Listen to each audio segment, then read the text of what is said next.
What is going on, everybody? Welcome to another Three Geeks conversation. I'm joined by Deborah Pratt, who was actively involved with one of my favorite shows of all time, and also she was in one of my other favorite shows. So I can't wait to talk to you, Deborah. But let's just jump in. What made you want to get into acting and then directing, writing, and producing?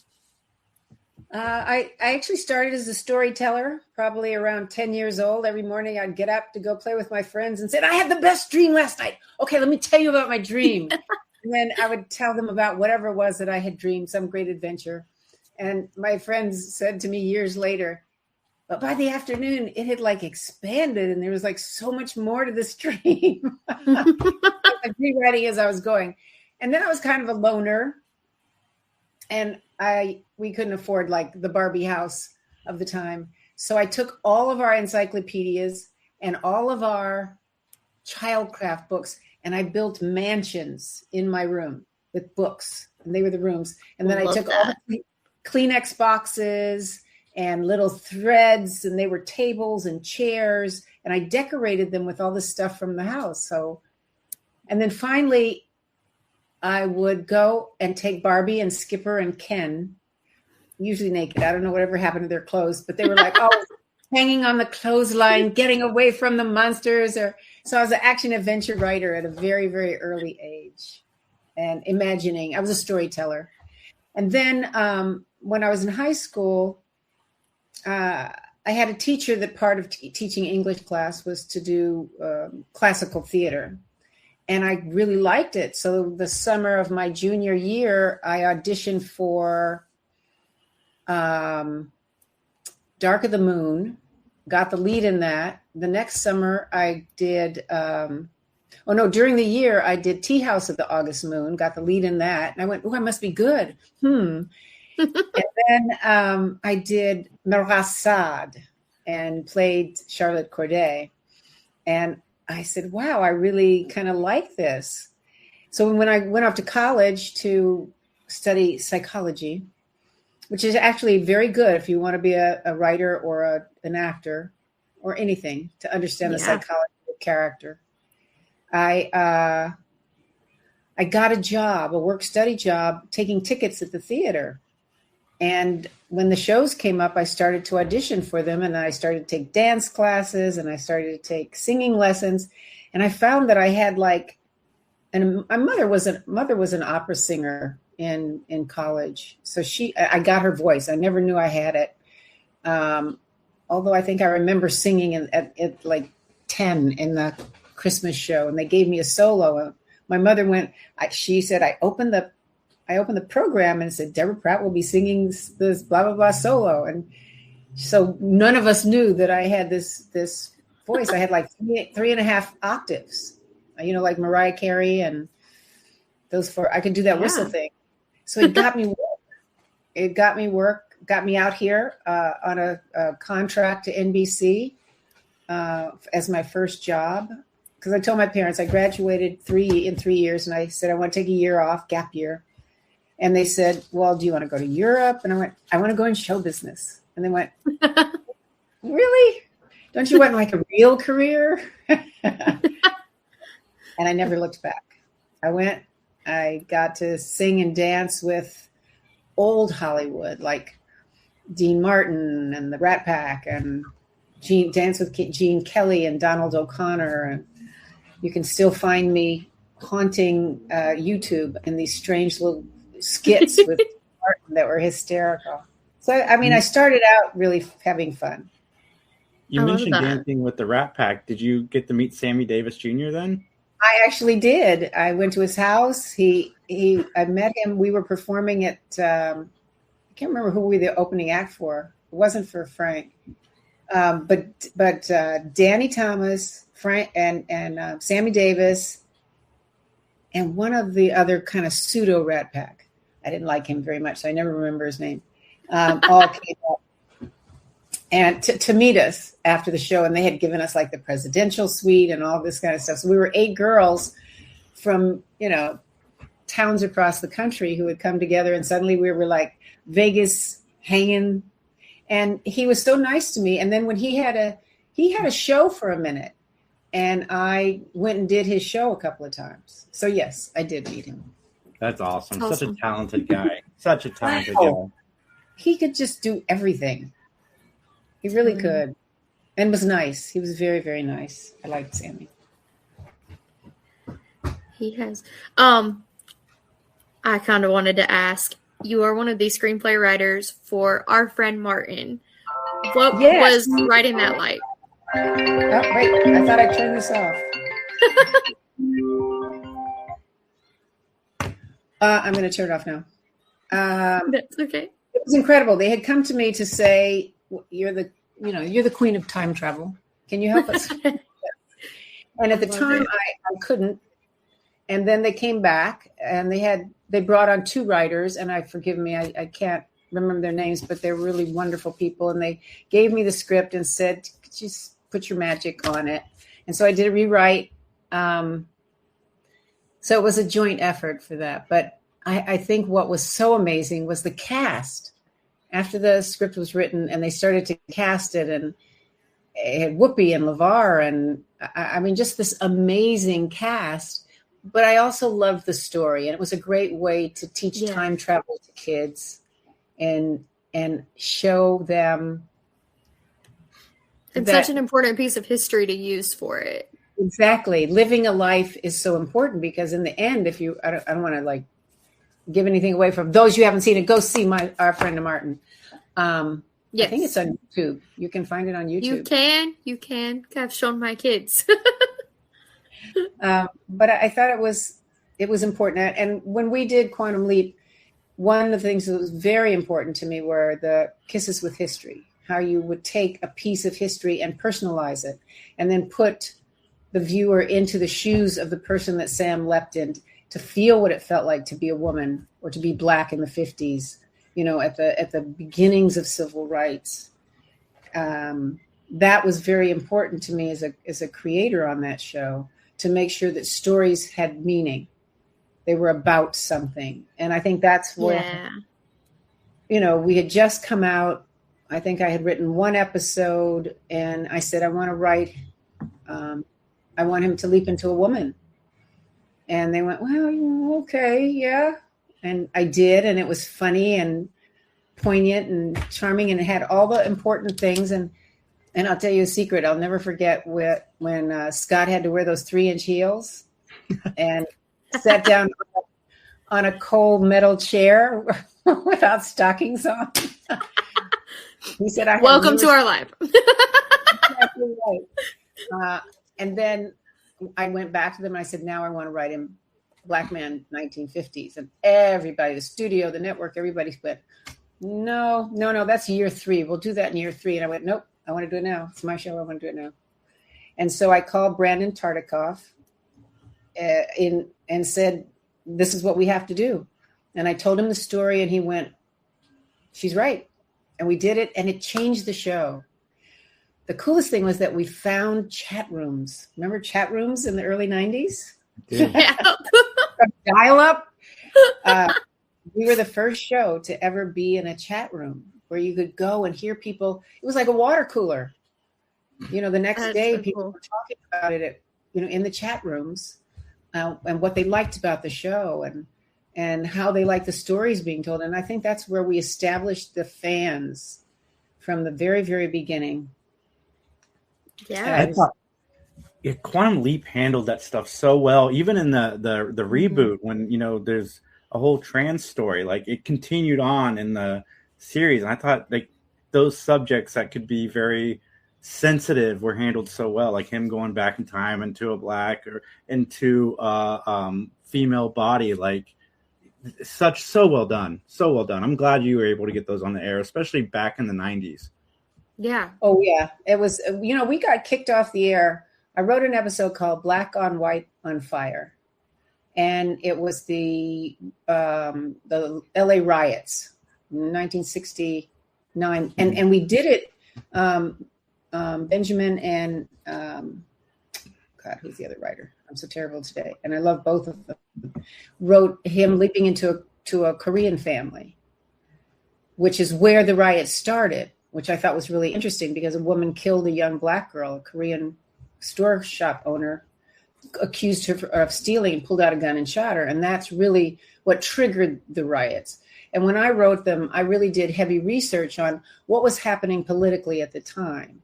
And the idea of doing a interracial couple was very important to me because it was really what was happening in the 60s. People were coming to grips with, you love, somebody because of who they are. It's not about the bottle, it's about the wine, which I love that quote. And I wanted to make a statement that it wasn't just about people burning their homes. It was about people fighting for things that they didn't even get to own. You couldn't buy a piece of property in certain areas of Los Angeles if you were Black. And the fact that they couldn't own and they were always subject to being renters and all that other stuff, it gave them, and it gave everyone that redlining gave a sense of hopelessness. So the show was about hope. And I think even in the Vision Quest and Warrior One, the new things that I'm writing, that hope, it's because that's who I am. It runs strong through everything I write. Well, speaking of time travel, I'm going to jump us back a little bit because you were on Happy Days, and that's my favorite sitcom, I'd say, of all time. What was that experience like? Because you were a pretty big role in the episode you were in, so much so that they almost did a spinoff. They did do a spin. Well, we didn't get the spinoff. I was Kathmandu, and I'll tell you something hysterical. I guess I look enough alike myself from back in the day, and I will be in Paris or Hong Kong, and someone will say, "Excuse me, are you Kathmandu?" Hysterical. But I enjoyed the show. Go ahead. I'm sorry, Destiny. I was saying that's fantastic, and I mean, it's just so much because you still look amazing. Thank you very much. Both Henry and the entire cast was amazing. Ron, to this day, Henry has a memory like you would not believe. He will not only remember me, but if I met him over a course of time and he knows that I had kids or I told him, he asks, he remembers, and sometimes he remembers their names. I wish I had his memory now in my life. And Ron, I ran into Ron at the Directors Guild. And I just came up to him and said, Kathmandu, and he threw his arms around me and gave me a huge hug. So yeah, I thought I was going to get a spinoff and be a star and be the next Robin Williams, and didn't happen. It didn't even make it to pilot for whatever reason. And I just thought, okay, so now I'm going to write. That's when I started really writing. But that inspired more that way. Absolutely. And that's an interesting story. I won't even go into the Star Wars story. I'm going to go into there was a film that I did called Forbidden Zone. Something in the Forbidden Zone. Good heavens. My memory is not good today. I've had so many meetings. That happens. Space Hunters in the Forbidden Zone. And when I originally got the script, it was a good role, and I was leader of the Earth Girls. I thought I was going to be an action star, and the director was an editor, and he wrote the script, and Ivan Reitman was producing it. And we're out in the desert, and all of a sudden the studio sends out 3D cameras. So now this first-time director is like freaking out anyway. But he won't talk to the actors. He's too shy to talk to the actors. Oh, that doesn't work. Doesn't. And so they fired him. And then we're sitting out there for 3 weeks while they bring a team of writers in and they start to write a new script. And they're sending pages out to the desert. And I'm looking at our pages, and suddenly the Earth Girls have no lines, nothing to do. And so the new director came on, and I said, the Earth Girls are the whole reason this story happens. We are stranded on this island. We get to be rescued by Peter Strauss and Molly Ringworm and Ernie Hudson, who I met there. And he went, no. The Earth Girls are like the Golden Fleece, unattainable, off in the distance. And I went, you're like, no, that's not what I agreed to. So one afternoon, I snuck into the writer's room while they were all out to lunch. And I wrote a 7-page scene for me and the Earth Girls to fight for our galactic rights. So the only words that I say in Space Inner Adventures in the Forbidden Zone, I wrote.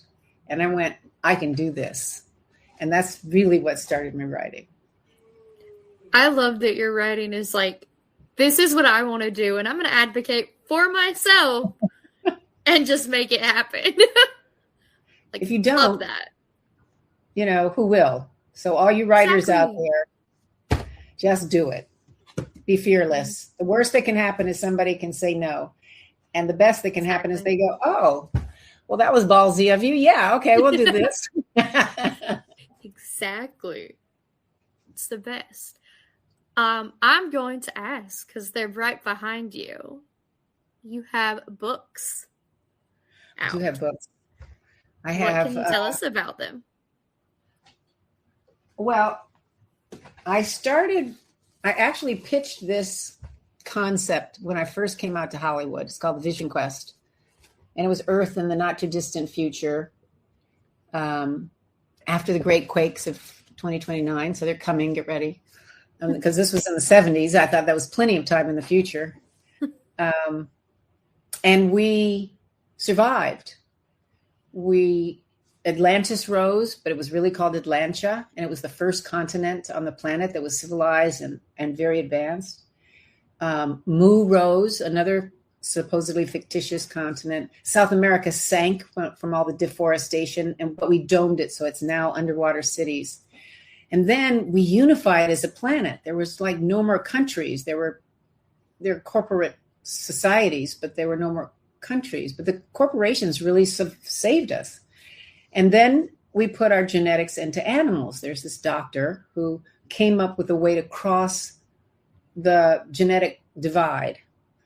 And these human-based creatures, these alternate species that we created, they remembered our forgotten powers, that over the millennia, we just forgot we could be telepathic. We forgot we could manipulate matter. All the things that you read about in the Bible. We could change water into wine. We could manipulate matter. We could create energy, walk on water, levitate, that people have done through the centuries, but it's been repressed by religion or politics, whatever it is. So now they start to teach them back to us, and they're coming back. And then the same doctor decides he's going to put his genetics into machines, into robots. And that's when they become sentient. And based on his collective conscious memory, they remember us as the human beings we were before we became this near utopian society. And they look at our history of greed, of war, of hatred, of not taking care of each other, of not taking care of the planet or the creatures on it, the air, the water. And they say, oh, you are terrible stewards of this planet. You have to go. No more. So the journey of these books. So now there's 1, 2, 3, 4. I have a 5th one that's written. I have to finish. I'm still struggling with the end. So the Vision Quest. And it's the story of 3 young people, a young man, 2 young men and a woman who's a splicer. That's what they call the people that are bred. And they're like best friends. And it's their life on Atlantia. And the fact that they want to go to the academy. But what they have to do, because the war breaks out in this book. And everybody's in denial. And the people off Atlantia are saying, oh, it was a rogue event, it'll never happen again. And then it happens again. And then our characters get involved because nobody's doing anything. Sound familiar? Nobody's doing anything about what's happening. So they take it into their own hands. And then what happens I'm not going to tell you what happens from there. They end up going to the academy, Tosadai Academy. And the love story starts and it becomes very interesting. Now, in this future, you have to, before you become an adult, you have to go on a rite of passage. And they have all these different rites of passage places that you have to go. So they're split up, they're divided, and they each go on their own odyssey, hence the next book and what happens to them. And then the machines, because we're left by this ancient society, what are called norbs, G-N-O-R-B-S. They're knowledge orbs that we can't quite decipher. There's 4 of them, red, blue, yellow, and white. And one of our heroes, his mother worked in the temple that was the first attack because they stole that norb, connected with it. But we don't know why. So through the course of the books, we find out that there are 4 of them. And Master Po, who is one of the lead splicers who's teaching powers back to humans, she and Laser, our lead character, combine. And she starts to really teach him the expanse of his powers. And then there's Panzea, where he's now trying to get home because the war is full-blown broken. And he wants to come back and fight, as do the other 3. Warrior 1, because I had always wanted to write my lead character in the Vision Quest books as a woman. And in the 90s, when I started working on this, they went, no, it's got to be a guy. It's got to be a guy. It's got to be a guy. And I listened, although I love Laser. But then maybe in 2010, I came up with this idea of doing stories, creating characters, because between book 1 and book 2, and I'm going to repost them on if you go to thevisionquest.com and Warrior One World, I had readers and I asked them to create characters in this world and then blog about them. We got some of the best stories.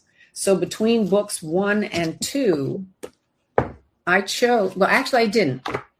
We had about 800 people that were involved in it. You could aura them up. You could put your aura on them. And I dedicated the book to 2 characters and wrote them into books 2, 3, 4, and 5. That's awesome. Because I wanted it to be interactive. So those 2 characters you can certainly go and read about. And then Jetta came to me, and I actually shot a small short film. And this is Warrior One, a Vision Quest story. And this was back, 2010, like I said. And I realized that I could take a single character instead of 3 people and this entire world now that I've created. It's Earth. It's not a galaxy far, far away. It's Earth. And show what it's like to find courage, what it's like to become a hero, what it's like to become a leader. That's going to be her journey. So I wrote this first graphic novel, and I got Will Conrad, David Campidi helped me put it in comic book language after I wrote the script. And I started to bring the creatures and the characters that I had created in the Vision Quest books into these books in beautiful color. You can get this on warrioroneworld.com or vgmpublishing.com. That looks cool. I did maps of the world. It's really funny. I don't even know if I should say this because 2 other people have said these books are prophetic. There's a map that I had. The first map that I drew had a whole section in the Middle East and Africa and part of Asia that became the lost territories because of a nuclear blast. Wow. Yeah. And it sounds so fun though. They're really a lot of fun. The stories sound great. Thought-provoking. I want people to imagine the future with me. And so we have a company that wants to build a game. That's the other direction that we're going. Oh, cool. And it's a free-to-play third-person shooter, but it's learning. You can use your powers. You can use weapons. Because what happens is there's a man who he's a prophet in that sense. He saw the future, and so he invited the history of ancient weapons. So through all the museums on Atlanta, there's a touring that's taking around Abrams tanks and F-16s and all these old weapons, and everybody goes, "Wow, they use those to fight? How stupid!" Right? But we learned that our weapons, our deuterium blasters and stuff like that, can't get through the energy shields that the biodroid, the Black Guard, have. And so these weapons can. Your powers sometimes can. Let's see if I have a picture of my bad guys. A good one. Oh, let's see. Yeah. There. That's awesome. Oh, cool.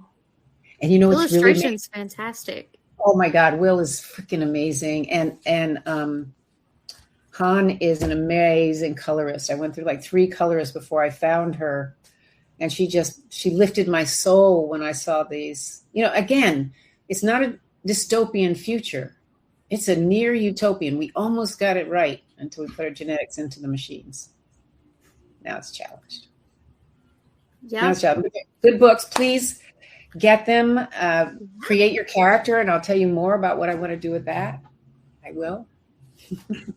Yeah, I just pulled up the comic book on Amazon. I think I'm going to purchase it as soon as we're done with this interview. But I got one more question before we let you go. What was it like bringing Quantum Leap back? And I love the reboot. I can't express that enough. I was really sad that it got canceled. I raged. Thank you. That season finale was amazing. I really wanted to see where it went. But what was it like bringing it back? Well, I said I have to be part of this. I'm the keeper of the lore. I know what works and what doesn't work. And I knew they were going to bend it. And, you know, they wanted Ziggy's voice. They wanted Ziggy in it, and they wanted the saga cell at least for a minute, and then they decided not to. But it, you know, when I go into theorizing that one could time travel in their own lifetime, people are moved by it. It touches them to hear that, and they felt like they were coming home to, you know, popcorn and sitting home to hear a story to being told. So I really was just part of how the mirror image worked, where else you could use it. I think I remember when Sam leapt into a stewardess, he had a knife in his hand that had blood on it. And I said, but you know what? Use it as the mirror image because it's not been done or seen before. So I got to, you know, add things like that and give notes where I did. And the cast was amazing. Every one of them were just amazing to work with. I got to direct 2 episodes and I really bent those episodes to be classic. The only thing that was ever missing was no kisses with history. Mm-hmm. They're hard to do. They really are hard to do. But I really wanted to give everybody a moment when I worked with them, a quantum leap moment in the storytelling of that. So it was exciting for me to bring it back. I then went to them and said, okay, let's do the movie. You know, I wrote 6 chapters for a book that I was going to keep going, but they didn't want to do it.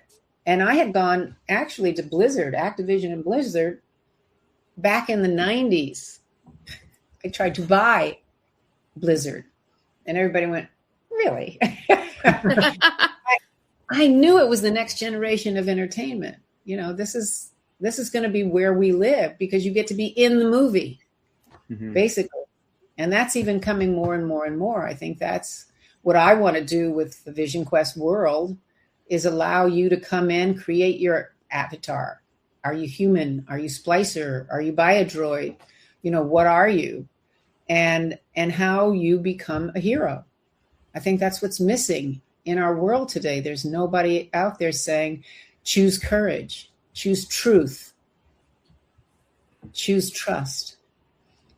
Those are the things that, and so many more that we need to say to ourselves and to each other. And I want to build this collective consciousness so that we can literally remember our powers, evolve and remember our powers, shift up to being better humans. We have to be, or the Black Guard biodroids machines are right. We are not worthy stewards of this planet if we don't get it together. Yep. So let's get it together. For sure. Please. Yes, please. We're running out of time. Yeah.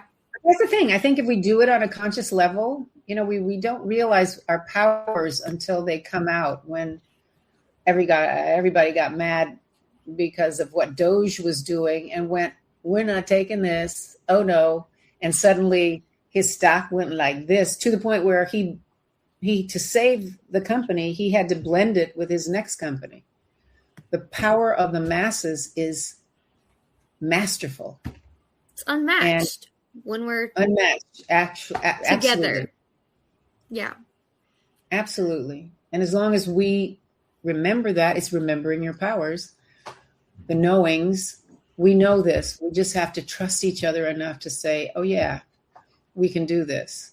In a day, we could take down the biggest major corporation just by saying, nah, Yeah. I'm not going to shop Amazon anymore. I'm not going to go use that company anymore. And we've done it. We've tested it. And when the world steps in with us, changes will happen. Mm-hmm. Yep. We don't have For to pick sure. up a gun to fight. We just have to take away somebody's money. Mm-hmm. That is all it takes. That's all it really is. But we have to do it en masse. Well, I have a fun last question. All right, I'll take it. I love when it works out in movies when mothers and daughters get to play mother and daughter. So how was it working with your daughter on the 2022 film Doula? Oh my gosh.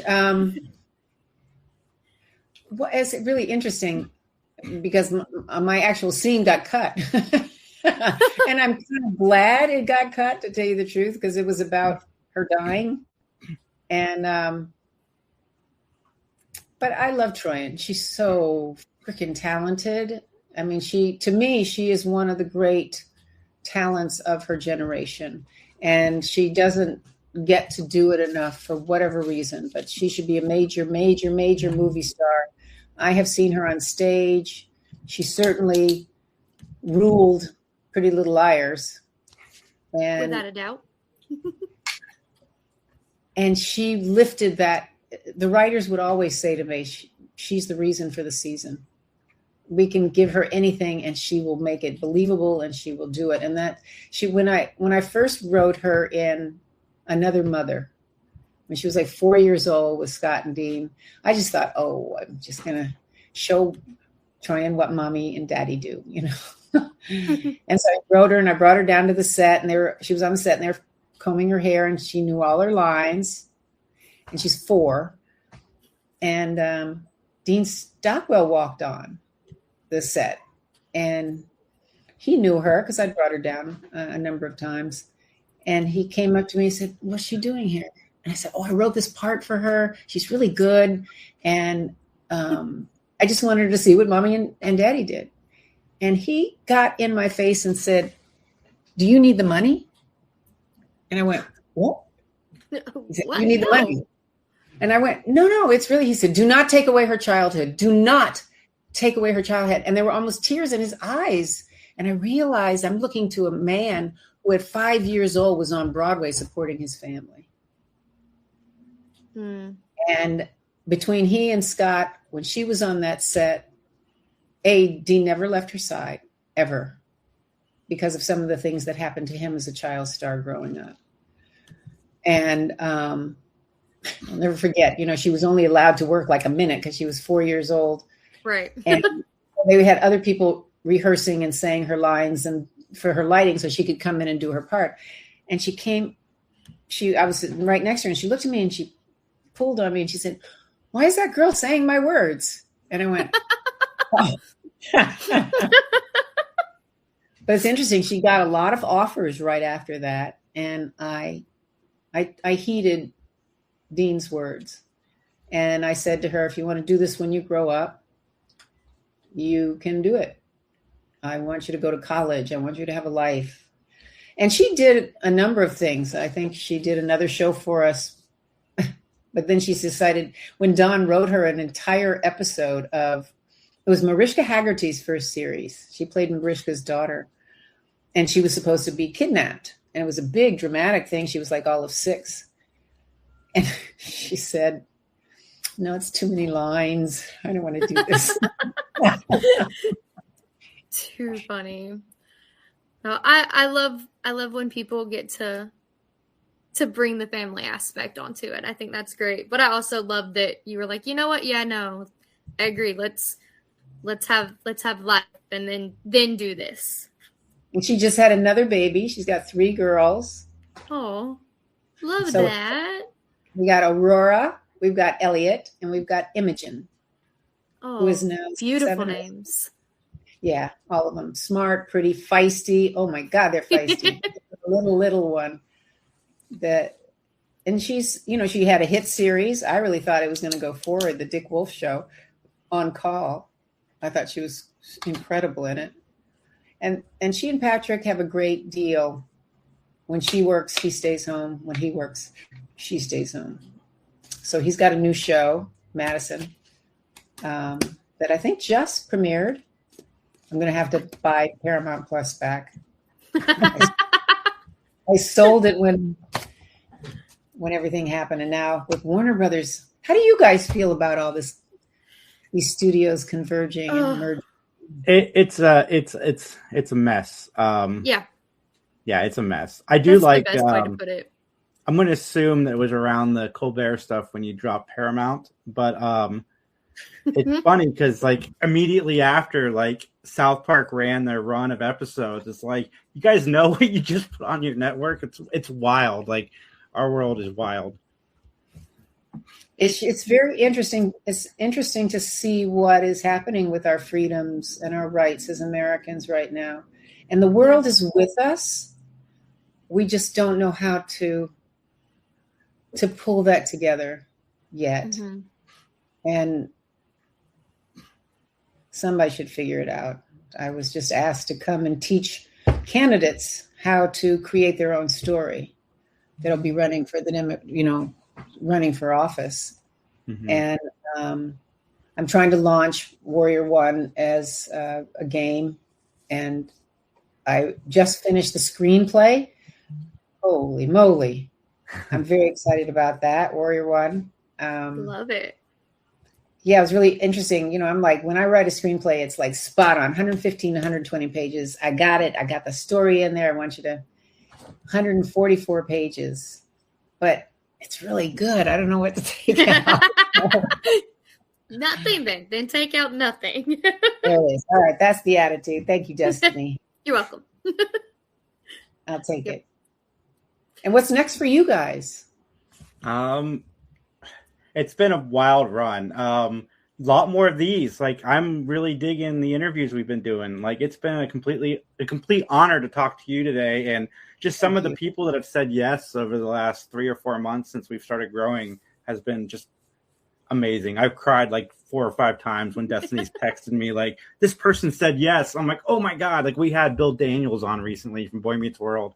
And I think I had tears in my eyes for the whole interview. Like, it's been wild, and we got a lot more of that coming up. Conventions. I do emceeing for conventions as well. So. Oh, you do? I'm excited. All right. Warrior One. WarriorOneWorld.com. TheVisionQuest.com. Come check it out. I've got more books coming. Mirrors, which is a trippy fantasy. And then for all you kinky people, I wrote a book that's coming out. Mary Wells. Yes, it is. It is that dangerous dog. You bark at it. It's an erotic thriller. It's a comedy, thriller, horror book. All of it sounds fantastic. I love books, so I will be checking out all of those. You have to keep a fan with you when you read it. It's called The Age of Eve. It's going to be re-released. Mary Wells does an amazing reading job. I turned you off. I can't pick up right now.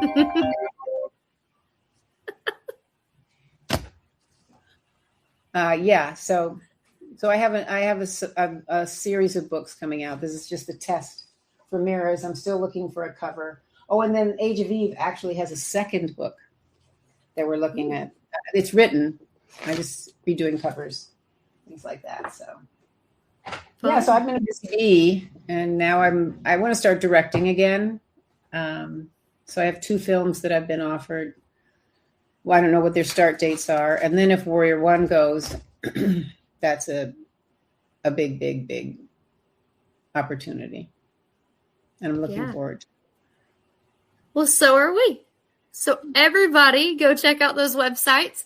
Make sure you give it a chance. Buy the books. Buy the book and give a review, please. When you read it, give me some reviews, glowing, please, if you would.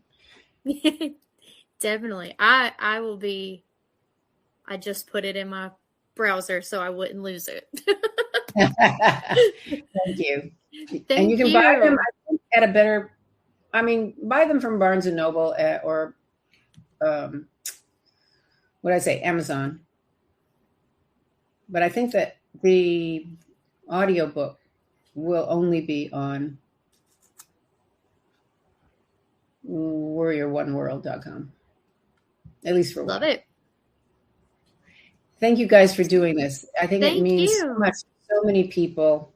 And what's Secret City Books? Wait, I see this under your name. That is, I put out my first book in 2024, and that is the title. It's a series. The first one is Welcome to Oakbridge.